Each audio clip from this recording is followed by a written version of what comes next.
Hey guys, it's Dr. Robotnik64. This is a new features video for Pokemon 3D, and today it's for the newest version of the game, which is version 0.40.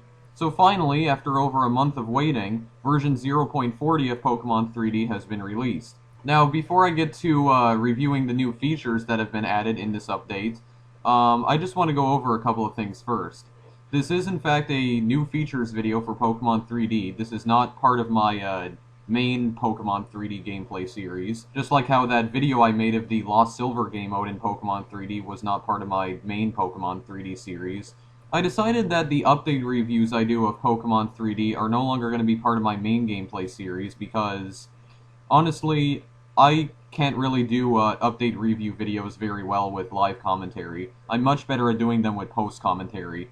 And also, the previous update reviews I made of Pokemon 3D are just way too long. I usually like making my update review videos kind of short, definitely much shorter than most of the live commentary videos that I do, because if I do this video with post-commentary, then I'll already have recorded a video of all the new features with no audio, basically, or just the audio from the game. I'll have already tested out all the new features, so I can explain in much better detail what these new features are and what they do and whatnot. So I'll be able to explain them much better, therefore I'll be able to explain them much faster, so yeah. But basically a TLDR version of what I just said.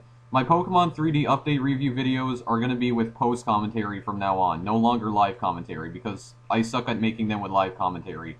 Anyway, the first feature that they added in the 0.40 update to Pokemon 3D is that they added servers to the game. Now, you can only access this feature if you are logged in with your GameJolt account, which I am right now because a little while back I actually created a GameJolt account. But basically what the servers are is that, well, they're online servers. You can basically play with other people online. There's only one server right now on Pokemon 3D, and that's the official Pokemon 3D server. Now, unfortunately, while I was recording, with stereo mix here, obviously, I wasn't able to connect to the server for some reason. Every time I try to connect to the official Pokemon 3D server, I get disconnected with a message saying, unable to read data from the transport connection. An existing connection was forcibly closed by the remote host. So unfortunately, I cannot show you this new feature right here, but at least I was able to show you what the server list looks like anyway. And before I recorded this video, I actually tried off-screen for 15 minutes trying to connect to the server, and it still disconnected me with the exact same message. I tried some different things, like I thought that maybe it uses your online save, and I didn't have a Pokemon yet on my online save because I actually made no progress whatsoever on my online save, so I just decided to get Cyndaquil from Professor Elm's lab, then I saved the game, then tried to connect to the server again, still couldn't connect. But then apparently I found out that if you try to load a single-player save, it'll still prompt you to connect to a server, either your local computer or the actual, like, official Pokemon 3D server. I tried doing that, and it still didn't work. And I know for a fact that the server is not broken because it appears as though some other people are able to connect because the server doesn't say there's, like, 0 people playing. As you can see, it says there's 4 people currently playing on the server, so obviously it can't be broken then. So I have no clue what could be going on with that right now, but unfortunately I can't show you that. But anyway, on to the next feature for now then. The next feature is that there is now a new interface for the Pokegear. So here on this screen you can access the PSS rank list. I'm not entirely sure what it is actually. For some reason it doesn't think I'm logged into my GameJolt account, even though I am in fact logged in. There's a phone basically. For some reason the game just randomly pauses even though I didn't click on escape, but anyway, not important. You got your phone here, you can basically see all your contacts and even the sprites of your contacts. Got Mom, Picnicker Tiffany, Pokemaniac Brent. Basically you got everybody here that you've registered in your Pokegear. So we could call Pokemaniac Brent for instance, basically by double clicking I believe. But he says the exact same thing he always says, which means he has nothing interesting to tell us, so he's basically just acting like a broken record like he usually does. You got the world map. Basically, you can view your world map here. Now, as you can see right there, actually, Twirl Forest. Yes, this is apparently the location of Twirl Forest on the world map. It seems to be just beyond the Safari Zone, but for some reason, I did try to use Fearow to fly over there, but for some reason, it doesn't work. I can't fly to Twirl Forest with Fearow. At least I know where it is now, but I still can't access it. And that other thing you saw right there, Battle Frontier, I'll get to that in just a minute. There's also this location I discovered called Berry Vista. I have no idea how to get to there either because I can't fly to there. But that's basically the world map, and then the last button is Settings. For some reason, this button does not appear to work, no matter how many times I click on it, so I guess the settings for the Pokegear have not been implemented yet. But that's not all there is to the Pokegear. Another new thing they've implemented into the Pokegear is that you can now access the Global Trade Station from the Pokegear. Just for the record, you can no longer access the Global Trade Station from Poke Centers because of this. So now when you talk to who I'm assuming is Nurse Joy, she now gives you a GTS card, and once you obtain your GTS card, you can then access the Global Trade Station from your Pokegear. So as you can see, now that I've obtained my GTS card, there's now a button in the Pokegear that was not there just a few moments ago, which is GTS. So if you click on that, it'll take you to the Global Trade Station, which I'm going to do right here. So I just click on that, and there you go, there's the Global Trade Station. Now, they did also make some changes to the Global Trade Station in this update as well. For instance, the star system has been removed from the Global Trade Station, and you can no longer trade eggs and Pokemon with HM moves in the Global Trade Station either. Another change they made that the changelog actually does not mention is that they changed the menu sprites for the Pokemon. So as you can see, all the Pokemon I have in my menu here have different sprites now. But they've only changed the menu sprites though. The overworld sprites are still the same. Some of the minor changes they made to the game is that they added new artificial intelligence for trainers, so the trainers are a bit smarter now.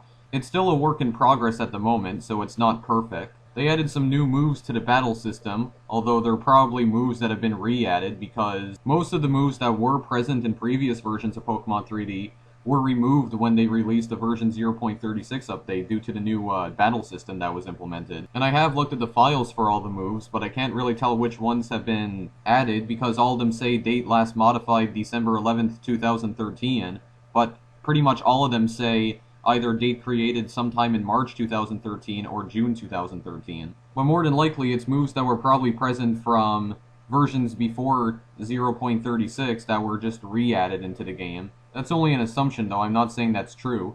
They also added the roaming Pokemon, Raikou and Entei, into the Johto region, but the only thing, though, is that finding these roaming Pokemon in the original Generation 2 games, Pokemon Gold, Silver, and Crystal, were already difficult enough, so they basically roam around Johto, so they can appear at complete random, pretty much, so it can be kind of difficult to find them sometimes. They also added even more new Pokemon, and once again, judging by the Pokedex numbers, I can safely say that it's once again more Pokemon from the 3rd, 4th, and 5th generations. But if you want to know which Pokemon have been added exactly, some of the Pokemon that have been added according to the Pokedex numbers include from Generation 3, Seedot and its evolved forms Nuzleaf and Shiftry, from Generation 4, Starly and its evolved forms Staravia and Staraptor, and from Generation 5, Tympole and its evolved forms Palpitoad and Seismitoad. So those are some of the Pokemon they've added in this update. That's not all of them, but those are some of them.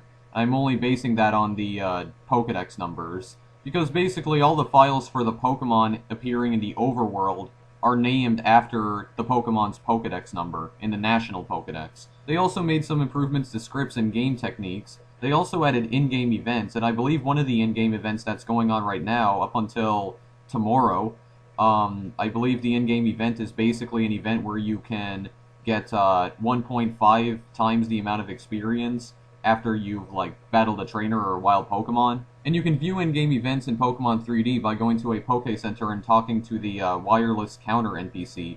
Basically the guy that asks you if you want to connect your game to the network so you can play with other people, so yeah. They also added some new music into the game. For instance, I'm actually here at the Battle Frontier. This is the Battle Factory right here. There's both a Battle Factory and a Battle Tower. Here's a quick preview of the Battle Factory music.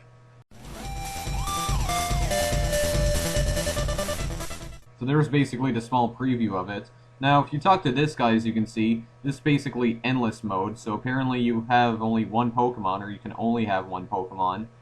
I'm not going to be showing a battle in the Battle Factory or the Battle Tower just yet. If you go over here and talk to this guy, this is basically challenge mode right here, as he says. Now, I'm not going to show a battle in the Battle Factory or Battle Tower just yet. I think that'll actually be its own separate video where I'll show the battles in Battle Tower and Battle Factory, because I kind of want to play both of the modes there, Endless and Challenge mode, just see how far I can get in Endless mode, but I'm going to save that for maybe a separate video. Battle Tower over here has the exact same game modes, both Endless mode and Challenge mode, but you can actually use 3 Pokemon instead of 1, but like I said, I'll be making a video of the Battle Tower and Battle Factory just on their own, maybe some other time. And the video I make of Battle Factory and Battle Tower will be a live commentary video, just for the record. And here's a quick preview of the Battle Tower music. So yeah, kinda sounds similar to the Poke Center music at first. Sound effects for opening doors have also been added too, apparently. Although unlike most of the music in the game, the sound effect for opening a door is not saved as a WMA file. And not to mention, in the video I recorded here with Stereo Mix, the door sounds sound very silent. In fact, you pretty much can't even hear them. But it's not really of major importance anyway, because the sound effect is saved as an XNB file and Sony Vegas doesn't recognize what type of file that is. They added more new areas into the Safari Zone. However, this is another feature that I unfortunately cannot show you guys because, well, as you can see right here, I'm basically paying this guy right here to go into the Safari Zone, receive 30 Safari Balls, blah blah blah. Now follow me, but watch what happens. For some reason, a blank text box appears, and then for some reason, I can't go through the door. I'm trying, as you can see, I went through the door there, but that's only because I'm using Sandbox mode. So I think they might have broken the Safari Zone in this update. And the footage you saw right there was my second attempt at trying to get into the Safari Zone, so yeah, I think they might have broken the Safari Zone in this update. Now, I think Nils did mention something on Twitter about releasing a bug fix update, mainly to fix a similar bug in the Safari Zone, but he posted that on Twitter yesterday, which means the bug fix update might come sometime today. But I have no idea when it's going to be released exactly in order to fix this bug. So I'm not going to wait for the bug fix update to be released, however, I'm still going to be uploading this video, so possibly once the bug fix update is released, maybe when I record that video of the Battle Frontier, I might also show the new Safari Zone areas in that video as well, so yeah. But one of the developers of Pokemon 3D did actually post some of the images of the new Safari Zone areas on Twitter long before this update was released. So I already know what the new Safari Zone areas look like, but I just can't show them in-game right now because Safari Zone's broken. But other than that, I believe that's all of the features that they've added in this version of Pokemon 3D, so that's pretty much all there is to the version 0.40 update. So from now on, all of my Pokemon 3D update review videos are going to be new features videos. They're not going to be part of my main Pokemon 3D gameplay series, because honestly, I'm terrible at making update review videos with live commentary. But yeah, so for now, that's pretty much all there is to this update. I'll probably record the video of the Battle Frontier, and also, if the bug fix update has been released by then, maybe some of the new areas they've added into Safari Zone. Probably sometime over the weekend, because by then I'll have a lot of free time on my hands, so. But yeah, a gameplay video of the Battle Frontier, including the Battle Factory and Battle Tower, and also the new Safari Zone areas, will be coming soon, so yeah. But I think I'm done for now. So this is Dr. Robotnik64. Thank you for watching. If you want, feel free to like or favorite this video or subscribe. Also, feel free to follow me on Twitter. Check out my Google Plus page as I post alerts about videos I've recently uploaded to both of these places. Links to my Twitter account and Google Plus account are in the description of all my videos, including this one. And if you want to download this game, the link's in the description. So yeah. But I'm done for now, so I'll see you guys in the next video I make. Later.